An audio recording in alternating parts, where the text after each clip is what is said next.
To my YouTube channel biology Gyan by Pooja Parmar. आज का हमारा टॉपिक है प्लेटीहेलमिन्थेस। हम एनिमल किंगडम कर रहे थे और एनिमल किंगडम में हमने 4-5 फाइलम ऑलरेडी कर लिए हैं जो कि इसी चैनल पे अवेलेबल है। मैंने प्लेलिस्ट बना रखी है, अगर आप चाहें तो जाके देख सकते हैं। अगर आपको पहले फाइलम जैसे प्रोटोजोआ, पोरीफेरा, सिलेंट्रेटा, टिनोफोरा, अगर ये आप देखना चाहते हैं, आपको ये लेक्चर देखने हैं तो आप इसी यूट्यूब चैनल पे विजिट कर सकते हैं। आज का टॉपिक है प्लेटीहेलमिन्थेस। चलिए देखते हैं इसमें क्या है। इसके जनरल कैरेक्टर्स देखते हैं। इनको फ्लैट वॉर्म्स भी बोलते हैं क्योंकि ये इनकी बॉडी जो है फ्लैट होती है, बिल्कुल पतली सी बॉडी होती है इनकी, ठीक है। ये बॉडी जो है डोर्सो वेंट्रली फ्लैट होती है और इनके अंदर बायलेटरल सिमेट्री पाई जाती है। ऑर्गन लेवल ऑफ ऑर्गेनाइजेशन होता है, ठीक है। ये जो टर्म्स है ना, symmetry, bilateral symmetry, organ level of organization, ये सब है ना, मैंने फर्स्ट लेक्चर में अच्छे से समझा के किया है, ठीक है। अगर आपको ये यहाँ पे समझ नहीं आ रहा, क्योंकि मैं यहाँ ज़्यादा एक्सप्लेन नहीं कर रही, क्योंकि मैंने फर्स्ट लेक्चर में ऑलरेडी इनका जो डिटेल लेक्चर बना रखा है। अगर आप चाहते हैं तो इसी चैनल पे विजिट कर सकते हैं। ऑर्गन लेवल ऑफ ऑर्गेनाइजेशन होता है इसके अंदर। ये ट्रिप्लोब्लास्टिक होते हैं, यानी 3 जर्म लेयर से इनकी बॉडी बनी हुई होती है, ठीक है। पहले जो मैंने फाइलम कराए हैं उनमें कई सारे डिप्लोब्लास्टिक भी थे, ठीक है, यानी उनके अंदर 2 जर्म लेयर से बॉडी बनी हुई होती थी। लेकिन ये जो है वो ट्रिप्लोब्लास्टिक है, ठीक है। ये मैंने एनसीईआरटी से डायग्राम लिया है।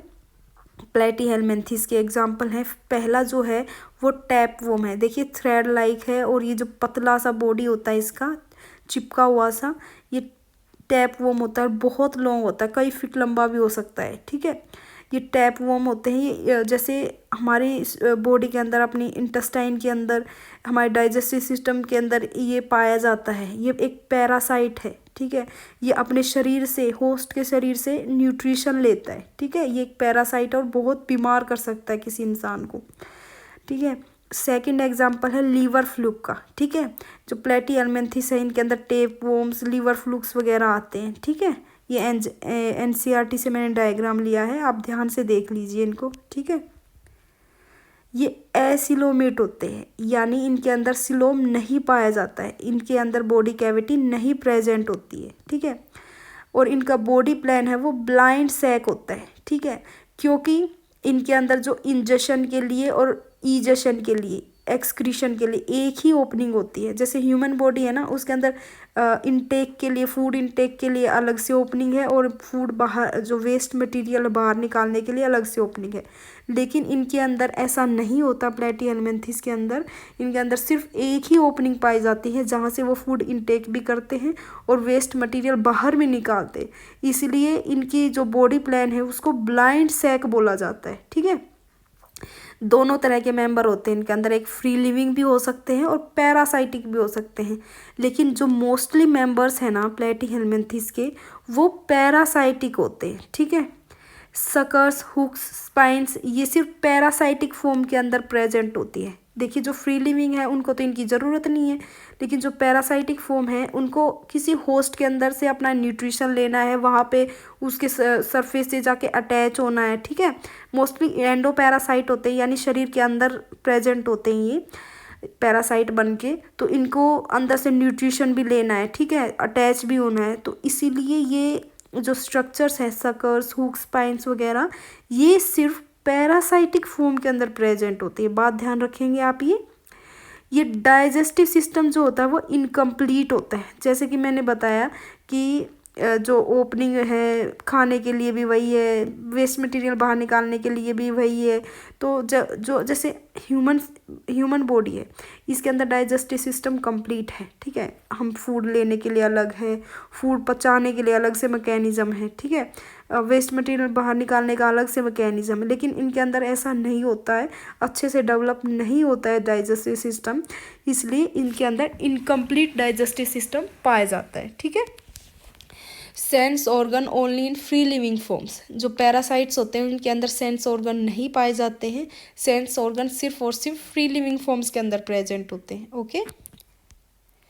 जो एक्सक्रीशन है with the help of flame cells होता है। बहुत इंपॉर्टेंट लाइन है ये, आपको ये बिल्कुल याद रखनी है। फ्लैट वर्म्स के अंदर फ्लेम सेल से एक्सक्रीशन होता है, इनको प्रोटोनेफ्रिडिया भी बोलते हैं, और इन्हीं सेल्स को सोलेनोसाइट्स भी बोलते हैं। कोई सा भी नाम आ जाए आपको याद रखना है कि ये प्लेटीहेलमिन्थेस के अंदर प्रेजेंट है। ओके, जो नर्वस सिस्टम है वो लैडर लाइक है। लैडर लाइक क्यों बोल रहे हैं, जो सीढ़ी होती है ना वैसी अरेंजमेंट होती है नर्व कोड एंड गैंग्लियंस की, इसीलिए इनको लैडर लाइक बोला जाता है। जो नर्वस सिस्टम है वो उसके अंदर नर्व कोड एंड गैंग्लियन की लैडर लाइक दिखती है, वो ऐसी अरेंजमेंट होती है। ठीक है, जो फर्टिलाइजेशन है वो इंटरनल होता है, यानी विद इन बॉडी होता है।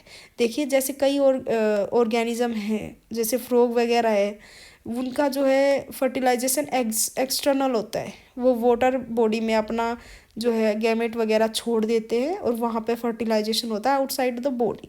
लेकिन जो ये प्लेटीहेलमिन्थेस हैं इनके अंदर फर्टिलाइजेशन इंटरनल होता है, आपको ये बात ध्यान रखनी है। सेल्फ फर्टिलाइजेशन भी हो सकता है और क्रॉस फर्टिलाइजेशन भी हो सकता है। देखिए जैसे एक ही ऑर्गेनिज्म के अंदर male and female reproductive organ present होते हैं, उसको मोनोसियस बोला जाता है। तो मेल एंड फीमेल एक ही बॉडी के अंदर है तो वो फिर सेल्फ फर्टिलाइजेशन हो गया। लेकिन जैसे डायोसियस है, मेल एंड फीमेल अलग अलग बॉडी में प्रेजेंट है, मेल रिप्रोडक्टिव मेल अलग है और फीमेल अलग है। जैसे ह्यूमन बींग्स हैं, मेल अलग होता है फीमेल अलग होता है, तो ऐसे में क्रॉस फर्टिलाइजेशन बोला जाता है। वैसे तो मोस्टली ऑर्गेनिज्म है जो प्लेटीहेलमिन्थेस के वो मोनोसियस ही होते हैं, लेकिन एक आध एक्सेप्शन है जिसमें डायोसियस ऑर्गेनिज्म पाए जाते हैं। ठीक है, तो फर्टिलाइजेशन सेल्फ फर्टिलाइजेशन भी हो सकता है और क्रॉस फर्टिलाइजेशन भी हो सकता है। ठीक है, जो डेवलपमेंट है वो डायरेक्ट भी हो सकती है और इनडायरेक्ट भी हो सकती है। डायरेक्ट यानी कोई लार्वल फॉर्म नहीं बन रही है, और इनडायरेक्ट यानी लार्वल फॉर्म बन रही है। ठीक है, डायरेक्ट जो डेवलपमेंट होती है वो मोस्टली फ्री लिविंग के अंदर पाई जाती है। ठीक है, और जो इनडायरेक्ट डेवलपमेंट है वो पैरासाइट्स के अंदर पाई जाती है, यानी उसके अंदर लार्वल फॉर्म बनेंगी। ठीक है, क्लासिफिकेशन देख लेते हैं इसका। क्लासिफिकेशन इसकी 3 क्लासेस है, टर्बेलेरिया, ट्रेमेटोडा एंड सेस्टोडा। देखिए जो क्लासिफिकेशन है इसका, क्लासेस का नाम बता दिए मैंने, इसको मैं ज़्यादा एक्सप्लेन नहीं करूँगी क्योंकि इस लेवल पे आपके लेवल पे इसके लंबा चौड़ा बनाने का कोई फ़ायदा नहीं है। एनसीईआरटी में तो इससे भी कम दिया गया है। ठीक है, और इसके जो नाम याद रख लेना, एग्जाम्पल याद रख लेना बहुत है। ठीक है, जो 11th क्लास का करा रही हूँ मैं ये मोस्टली नीट के लिए, और जो DSSB एंड KVS है जो PGT बायोलॉजी का एग्ज़ाम होता है उसके लिए भी हेल्पफुल है, और उसमें मोस्टली 11th 12th का ही पूछा जाता है। ठीक है, तो उसके लिए भी ये बहुत है। तो क्लासिफिकेशन में टर्बेलेरिया, ट्रेमेटोडा एंड सेस्टोडा, ये क्लासेस के नाम हैं। टर्बेलेरिया देख लेते हैं। टर्बेलेरिया के एग्जाम्पल है प्लेनेरिया, जिसको डुगेशिया भी बोलते हैं। डुजेशिया मुझे अच्छे से नहीं पता, आप देख लेना एक बार इसका प्रोनाउंसिएशन। और सेकंड एग्जाम्पल है बाइपेलियम। ठीक है, ये जो मैंने टर्बेलेरिया क्लास बताई ये मोस्टली फ्री लिविंग होते हैं, यानी ये पैरासाइट नहीं होते। ठीक है, ये आपको एग्जाम्पल याद रखने, प्लेनेरिया एंड डुगेशिया। इसकी एक बहुत इंपॉर्टेंट बात है, बहुत इंपॉर्टेंट, जो एनसीईआरटी में भी दी है कि प्लेनेरिया में बहुत ज़बरदस्त कैपेसिटी होती है रीजनरेशन की।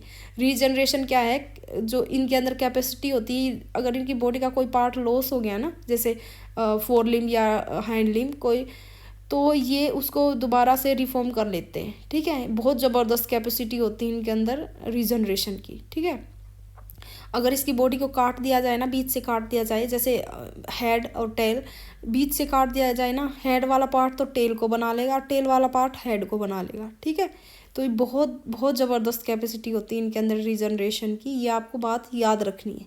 सेकंड क्लास है ट्रेमेटोडा। ट्रेमेटोडा में मोस्टली पैरासाइट होते हैं। पैरासाइट है तो पैथोजेनिक होते हैं, यानी डिजीज़ कोज करते हैं। इसके अंदर पाए जाते हैं फ्लूक्स, जैसे लीवर फ्लूक है। एग्जाम्पल देख लेते हैं, फैसियोला हिपैटिका बहुत पॉपुलर एग्जाम्पल है। ठीक है, इसको शिप लीवर फ्लूक भी बोलते हैं। ठीक है, और फैसियोला जाइजेंटिका इसको कैटल लीवर फ्लूक भी बोलते हैं। बात ध्यान रखेंगे आप, सिर्फ ये 4-5 लाइन करा रही हूँ वाले क्लास की, आपको ये बात याद रखनी है। ठीक है, ये बातें आपके लिए बहुत इंपॉर्टेंट है। थर्ड क्लास है, 1 मिनट।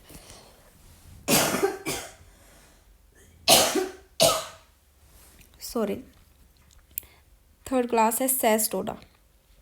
इसके अंदर टैप वर्म पाए जाते हैं, ठीक है। सेस्टोडा के अंदर टैप वर्म पाए जाते हैं। इसका एग्जांपल है टीनिया सेजिनेटा, जिसको बीफ टैप वर्म बोला जाता है। टीनिया सोलियम, ये बहुत इंपॉर्टेंट एग्जांपल है, इसको पोर्क टैप वर्म बोला जाता है, ठीक है। और थर्ड एग्जांपल है इकाइनोकोकस ग्रैनुलोसा, इसको डॉग टैप वर्म बोलते हैं। आप ध्यान रखेंगे टैप वर्म। टीनिया सोलियम देख लेते हैं, ये एक डायजेनेटिक पैरासाइट है। डायजेनेटिक क्यों, यानी ये जो है अपनी लाइफ साइकिल 2 होस्ट में कंप्लीट करता है। एक प्राइमरी होस्ट होता है जिसके अंदर ये डिजीज कोज करता है, एक सेकेंडरी होस्ट होता है। प्राइमरी होस्ट को प्रिंसिपल होस्ट भी बोलते, डेफिनेट होस्ट भी बोलते।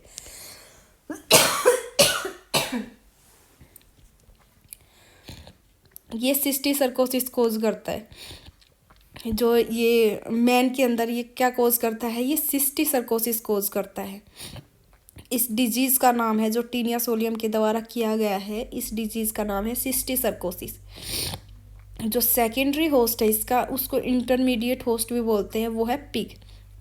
आपसे ये क्वेश्चन पूछा जा सकता है कि टीनिया सोलियम डायजेनेटिक होस्ट है या मोनोजेनेटिक होस्ट है, तो आपको ये याद रखना है कि टीनिया सोलियम एक डायजेनेटिक होस्ट है।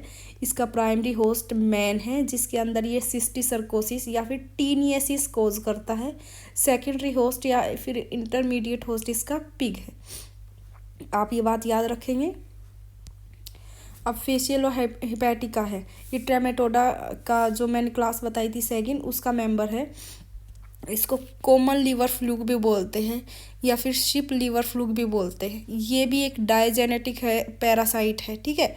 इसका प्राइमरी होस्ट है शिप और सेकेंडरी होस्ट है स्नेल, ठीक है। ये मैंने सिर्फ इम्पोर्टेंट पॉइंट डाले प्लेटीहेल्मिन्थेस के, होप यू अंडरस्टैंड, ठीक है। आपको ये सब पॉइंट याद रखने हैं, सिर्फ मेन पॉइंट डालें। आपके लिए इस लेवल पे यही इम्पोर्टेंट है और इसी में से एग्ज़ाम आ जाएगा, ठीक है। अगर आपको पहले वाले लेक्चर देखने हैं तो आप विज़िट कर सकते हैं इसी चैनल पे। Thank you so much for watching.